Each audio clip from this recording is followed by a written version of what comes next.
Hi everyone, I am out here making myself a $0 worm bin slash compost bin.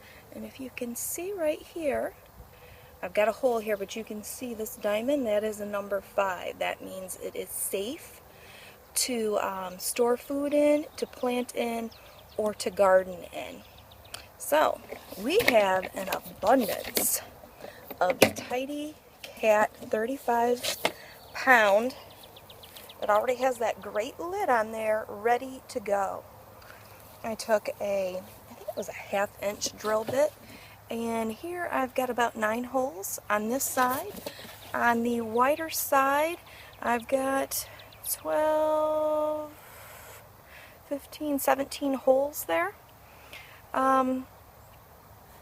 And I noticed that when you're doing this, the middle part of this is easier to get the hole through, not this side part. This is a little bit thicker. Also, when you're in the bottom, I kind of tried to stay away from the edge right here, getting it separated out a little bit better. So, already has the lid. I need to bury the handle. I really couldn't pull the handle off, but I'm going to bury it so it's not going to matter anyway. And then I'm just going to place it in my nice big hole. Get it in there nice and secure. And then I'm going to water it. And I'm going to let and I'm going to put this surrounding dirt in here. And I'm just going to let it sort of vacuum in a little bit for me. And then when I get done with that, I am going to start putting my compost in there, my kitchen scraps, along with some cardboard. Anything that you would normally put into your compost, you can just come out here and lift this up and put whatever you normally put in your compost in here for free. And it creates a great little worm farm for my bed. And the reason I decided to do this is I couldn't decide if I wanted to use this bed or not, because I had just made it at the beginning of spring. And you can see I've got a lot of leaves. I put some hugelkultur in here. I grabbed some compost from the back. It's not very nutrient rich yet. It's not aerated yet. There's not a lot of microbes and stuff in here for me, but the worms will take care of all of that. When they dig around, they're going to cause air, which is going to fluff and aerate the soil.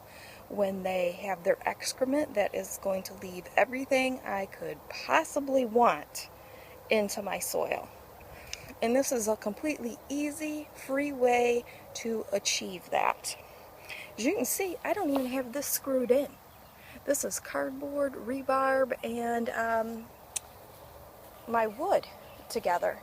I am going to probably leave these trellises out here, and this is going to be a good way for me to be able to stand and reach whatever grows from this much more easier than where I had this in the raised beds. And why I had that in the raised beds was to keep the groundhogs and varmints away from my melons. Now, I chose to put this here. I kind of wanted it in the very middle. However, I don't really think that's going to be too possible, because I want to get some corn back here, back basically from where this starts. And I want to maybe put the corn a little bit in the middle of this trellis, and then maybe have the melons themselves come out the sides of this. And then from the Tidy Cat area on up, I'm going to experiment with some potatoes. And I am going to straighten that. I don't like the way that looks, but once I get the water in here, I can fidget with it some more. But that actually is my plan. I didn't want to sacrifice my planting space for this to be perfectly square in this new bed. Because once I get out here and start planting it, I would realize I don't have enough space to do what I really want to do, even though having this centered would be more aesthetically pleasing. So anyway, that is a 0, no muss, no fuss. Didn't have to buy one thing for this worm bin slash compost bin. Thank you so much, you guys. Have a great day. Sure would be sweet if you would like and subscribe. And if you don't, if this inspired you, that's great too. That helps the world as well. And if you don't have a cat, you've got friends, you've got family, you've got coworkers who do.